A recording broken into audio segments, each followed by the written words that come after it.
Salam sejahtera, terima kasih karena bersama dengan saya di Nazilin Unity Channel. Ini sebabnya speaker kecewa. Ini sebabnya speaker kecewa dengan ahli parlimen Pendang buat malu orang Kedah. Speaker Dewan Rakyat Tan Sri Johari Abdul cukup kecewa dengan ahli parlimen Pendang, Datuk Awang Hasim kerana menyebabkan kekecewaan dan pertengkaran panjang dengan RSN Raya PH Jelutung selepas menyebut DAP sebagai parti anti-Islam. Kata beliau, saya cukup kecewa dengan Pendang. What is wrong with you? Jangan emosional lah. You orang Kedah, malu kita, kata beliau. Anda bercakap selalu emosional. Kita sebagai ahli parlimen kena pakai otak, tegas Johari lagi. Beliau turut memberi amaran terakhir kepada Awang supaya tidak cakap lepas atau beliau akan mengenakan tindakan lebih tegas jika insiden sama berulang. Bercakaplah sebagai seorang intelektual. Anda graduan, bekas pegawai saya. Tolong behave, jaga kelakuan, katanya. Anda pun orang Kedah, malu kita. Bila bercakap, cakap dengan nada baik. Nak tekankan poin tak apa, tapi jangan emosional, kata beliau lagi. Ia tak dapat membantu pun.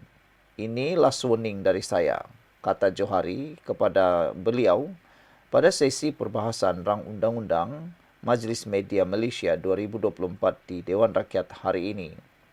Luahan hati Johari itu lantaran Awang enggan memperdulikan desakan ahli parlimen blok kerajaan RSN Raya PH Jelutung yang meminta Wakil Rakyat PAS berkenan menarik balik dakwaannya mengaitkan DAP sebagai parti anti-Islam.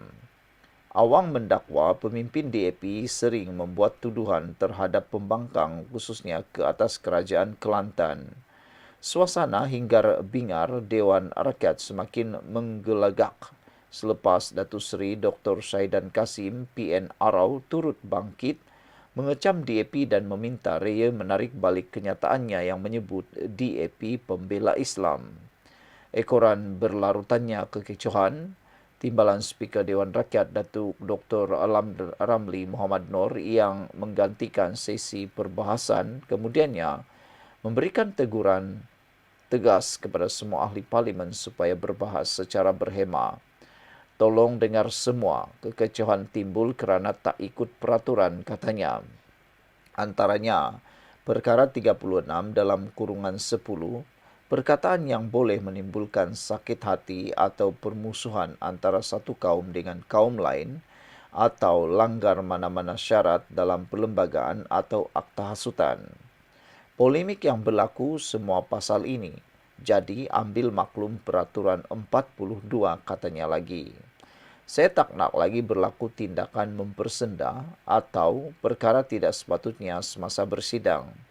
Jika tidak, saya tidak teragak-agak kuatkuasakan peraturan 44 secara maksimum, katanya lagi. Saudara-saudara sekalian, ramai netizen yang menganggap perbahasan di Dewan Rakyat perlu dipertingkatkan kualitinya. Ini kerana seringkali netizen melihat hanya teriak sini sana yang menjadi pertikaian. Tiada pula tentang membahas keperluan rakyat. Jadi diharap ahli parlimen Pendang akan lebih berhati-hati selepas ini dan tidak buat malu orang Kedah, kata Speaker Dewan Rakyat. Sekian dulu, jangan lupa tinggalkan komen anda. Salam sejahtera, terima kasih kerana bersama dengan saya di Nazilin Unity Channel. Pemuda PAS sengaja hasut rakyat bencikan kerajaan Madani, kata laporan ini di Harapan Daily. Pemuda PAS sengaja menjajah fakta yang salah untuk menghasut rakyat, menolak akta pembaharuan semula bandar dan membangkitkan kebencian kepada kerajaan Madani. Ahli Parlimen Pulai, Suhaizan Kayat, menegaskan tidak berbangkit isu penjajahan moden seperti di Palestin, memandangkan pihak pemaju tidak boleh mengusir pemilik sewenang-wenangnya kerana pemilik dilindungi undang-undang. Pemuda PAS sengaja membuat naratif pengusiran seperti di Palestin untuk membangkitkan kebencian rakyat kepada kerajaan Madani, kata beliau. Akta baharu ini tidak boleh mengusir penduduk miskin Melayu Islam yang menjadi pemilik perumahan tersebut. Tuduhan pemuda PAS bahawa akta ini menindas golongan minoriti, memaksa mereka keluar pindah dan menyerahkan tanah mereka tanpa kerelaan adalah tuduhan yang keterlaluan dan tidak berasas, kerana pemilik adalah berhak terhadap tanah mereka dan pemaju tiada hak untuk mengusir mereka, katanya dalam satu kenyataan hari ini. Terdahulu, pemuda PAS merancang mengadakan perhimpunan bagi membantah cadangan kerajaan, memperkenalkan rang undang-undang pembaharuan semula bandar RUU PSB. Timbalan Ketua Pemuda PAS Muhammad Hafiz Sabri menganggap RUU PSB sebagai satu bentuk penjajahan moden yang bakal mengusir penduduk bandar dari tanah mereka, seakan-akan strategi yang pernah digunakan terhadap rakyat Palestin.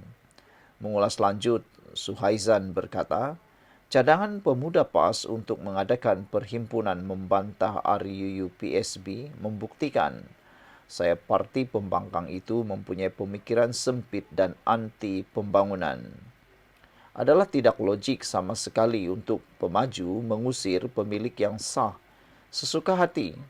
Pemuda PAS sengaja menjajah fakta yang salah untuk menghasut rakyat menolak akta ini.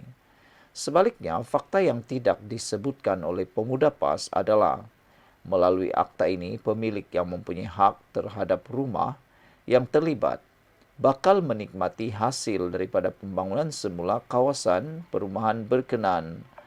Mereka bakal menerima rumah dalam bentuk unit gantian di tapak yang sama secara percuma, ujarnya.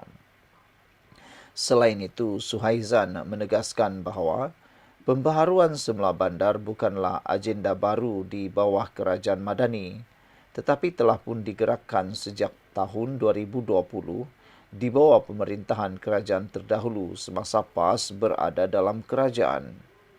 Jika tuduhan-tuduhan di atas adalah benar, mengapa pemuda PAS tidak mengadakan himpunan membantah pada tahun 2020? Pemikiran sempit anti pembangunan pemuda PAS adalah tidak selari dengan keperluan pembangunan bandar yang didiami oleh sebahagian besar rakyat Malaysia, tambah Suhaizan lagi.